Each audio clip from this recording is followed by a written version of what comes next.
विनय एक शांत स्वभाव का ईमानदार इंसान था जो शहर में एक बस्ती में अपने परिवार के साथ रहा करता था। उसकी साइकिल रिपेयरिंग की दुकान थी। हर दिन सुबह जल्दी उठकर विनय अपनी दुकान पर जाकर लोगों की साइकिल रिपेयर करता था। ठीक विनय की दुकान के बाजू में ही एक कार रिपेयरिंग की दुकान थी जो उसका दोस्त शुभम चलाया करता था। हर दिन की तरह एक सुबह दुकान पर विनय और शुभम बातें कर रहे थे। क्यों भाई विनय, कितने सालों से साइकिल ही रिपेयर कर रहे हो? भाई बड़ा कब सोचोगे? शुभम, ये दुकान मेरी सदियों की साथी है। इसी के बदौलत मैं अपने बच्चों को पढ़ा लिखा पाया हूँ। इसे छोड़ने का ख्याल तो मेरे मन में कभी आया ही नहीं। तुम मुझे गलत समझ रहे हो विनय। मेरा मतलब था कि तुम अपने परिवार के लिए गाड़ी कब खरीदोगे। तुम्हारे दोनों बच्चे बड़े हो चुके हैं, उन्हें थोड़ी साइकिल पर लेकर घूमोगे अब। तुम्हारी बात तो सही है शुभम, पर इतने पैसे कहाँ? उन्हें पढ़ाने में ही आधी उम्र चली गई। अब क्या गाड़ी लूंगा? विनय ने हंसकर इस बात को टाल दिया, लेकिन कहीं न कहीं अब उसकी जवानी का सपना उसे सता रहा था। अपने जवानी के दिनों में विनय ने सोच रखा था कि वो खुद की गाड़ी खरीदेगा और उसी में अपने परिवार के साथ अलग-अलग जगहों पर घूमेगा। लेकिन असलियत में परिवार संभालना कितना कठिन होता है, ये उसने संतान होने पर ही जाना था। विनय की 2 संतान थी, एक लड़का ऋषि और लड़की अनु। दोनों भी शहर में ही काम किया करते थे। ऑफिस घर से दूर होने के कारण वो दोनों ऑफिस के क्वार्टर में ही रहते थे। एक बार छुट्टी के दिन दोनों घर आए हुए थे। पापा, आपको पता है मुझे प्रमोशन मिला है। मैं बहुत खुश हूँ। अब हम हमारी सारी उधारी चुका देंगे। हाँ पापा, मैंने भी सोच लिया है कि मैं इस बार अपने सेविंग से हमारे घर की छत बनवा दूंगी और दिवाली में आप दोनों के लिए बढ़िया कपड़े खरीदूंगी। बच्चों, तुम दोनों की तरक्की के बारे में सुनकर बहुत अच्छा लगा। तुम दोनों ऐसे ही तरक्की करते रहो। रेखा ने आज अपने पति की आवाज में मायूसी महसूस की थी। रेखा रात को सोते वक्त विनय से, कोई बात है क्या जो आपको परेशान किए जा रही है? आजकल आप बहुत ही गुमसुम रहने लगे हो। रेखा, कहने को तो अब मुझे शर्म आती है, पर याद है मैंने तुम्हें वादा किया था कि एक दिन हमारी खुद की कार होगी। आज मेरा बुढ़ापा इतने नजदीक है, पर हमारा वो सपना सच होता मुझे कहीं नहीं दिखाई दे रहा। लगता है ये जिंदगी तो यूं ही खर्चे निकालने में कट जाएगी। आप इतनी चिंता क्यों करते हो? हमारे बच्चे हमारा सपना जरूर सच करके दिखाएंगे। नहीं रेखा, मैं अपनी ख्वाहिशों का बोझ मेरे बच्चों पर नहीं डालना चाहता। अब जिंदगी ऐसी ही है तो ऐसे ही सही। विनय और रेखा इस बात से खुद में मुस्कुरा रहे थे, पर उनका मन दुखी था। उनकी इस पीड़ा को ऋषि और अनु ने सुन लिया था। अब दोनों ने तय कर लिया कि अपने माँ पिताजी का सपना वो पूरा करके रहेंगे। अगले दिन सुबह ऋषि और अनु अपने माँ पिताजी के साथ बैठे हुए थे तो उनसे, पापा, आपका सपना भी हमारा सपना है। मैं चाहता हूँ कि आपका सपना हम सब मिलकर पूरा करें। हाँ पिताजी, हम आपके साथ जी तोड़ मेहनत करेंगे ताकि हम अपनी खुद की कार खरीद सके।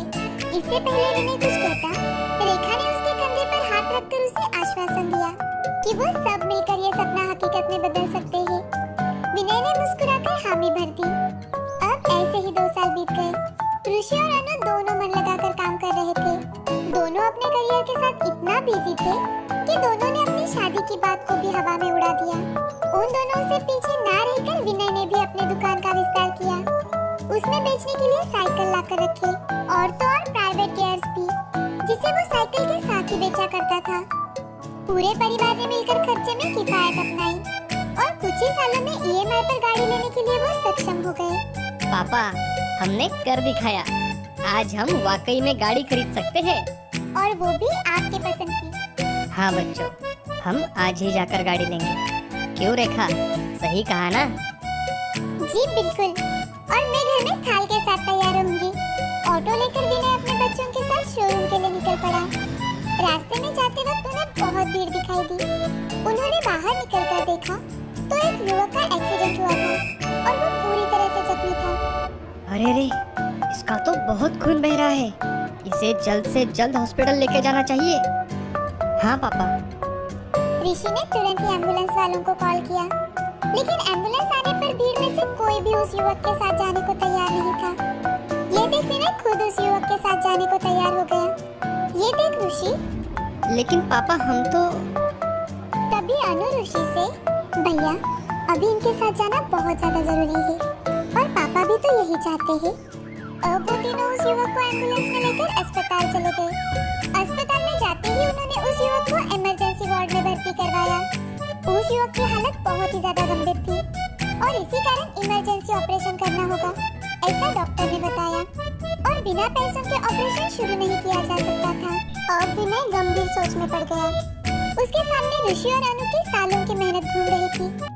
उसने अपने हाथ में पकड़े लिफाफे को देखा और दर्द भरे स्वर में डॉक्टर से, डॉक्टर, आप ऑपरेशन की तैयारी कीजिए, पैसे मैं भर दूंगा।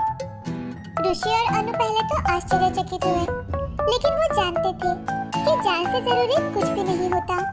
विनय ने तुरंत ही सारे पैसे इलाज के लिए भर दिए और फॉर्म पर साइन भी कर दिया। अपने सारे डिटेल्स भी भर दिए। उस युवक का ऑपरेशन सफल रहा। ये सुनते ही विनय और उसके बच्चे दूसरे दिन घर आ गए। घर आते ही उन्होंने सारी बात रेखा को बताई। सच में मान गई आपको। मुझे माफ कर देना रेखा।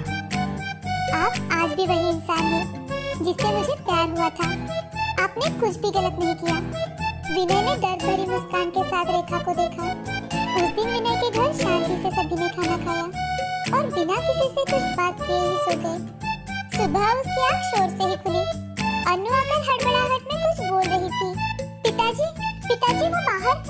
क्या हो गया अनु, इतनी हड़बड़ा क्यों रही हो? पापा, आपसे मिलने कोई आया है और वो भी मर्सिडीज में। क्या? विनय तुरंत ही बाहर आ गया तो उसने देखा कि एक आदमी सूट बूट पहना खड़ा है और उसकी तरफ देखकर मुस्कुरा रहा है। अचानक से वो आदमी आगे आकर विनय को गले लगा लेता है। विनय जी, मैं आपका जितना शुक्रिया अदा करूं उतना कम है। आपने मेरे बेटे को मौत के मुंह से बचा लिया।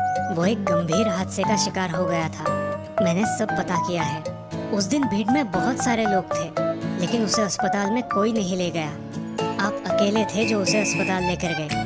साथ ही में उसके ऑपरेशन के लिए पैसे भी दिए। विनय जी, अगर आप ये सब ना करते ना तो आज मैंने मेरे बेटे को खो दिया होता। लेकिन आपको मेरा पता कैसे मिला? शायद आपने मुझे पहचाना नहीं। जिस शोरूम में आपने आपकी गाड़ी बुक की थी ना, मैं उसका मालिक हूँ, मिस्टर वर्मा।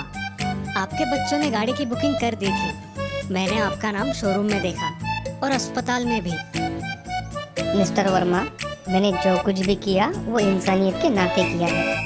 आप मुझे शुक्रिया कहकर शर्मिंदा मत कीजिए। वाकई आपने साबित कर दिया कि इंसानियत अभी भी जिंदा है और मैं भी यहाँ वही करने आया हूँ। मिस्टर वर्मा साइड में हो गए और मर्सिडीज की तरफ इशारा किया। विनय जी, मेरे बेटे की जान के आगे ये बहुत छोटा तोहफा है। आप प्लीज इसे स्वीकार कीजिए। मैं चलता हूँ। उम्मीद है आप मुझे एक दोस्त के तौर पर याद रखेंगे। और मिस्टर वर्मा अपनी दूसरी गाड़ी में चले गए। यहाँ विनय वहीं पर खड़ा रहकर मर्सिडीज को देख रहा था कि तभी ऋषि, अनु और रेखा आकर विनय के गले लग जाते हैं। पापा, आप सही थे। इंसानियत हर हाल में पहले होती है। विनय की आंखों में अश्रु भर आए थे कि तभी पूरे चौल वालों ने मिलकर विनय और उसके परिवार के लिए तालियां बजाना शुरू कर दी।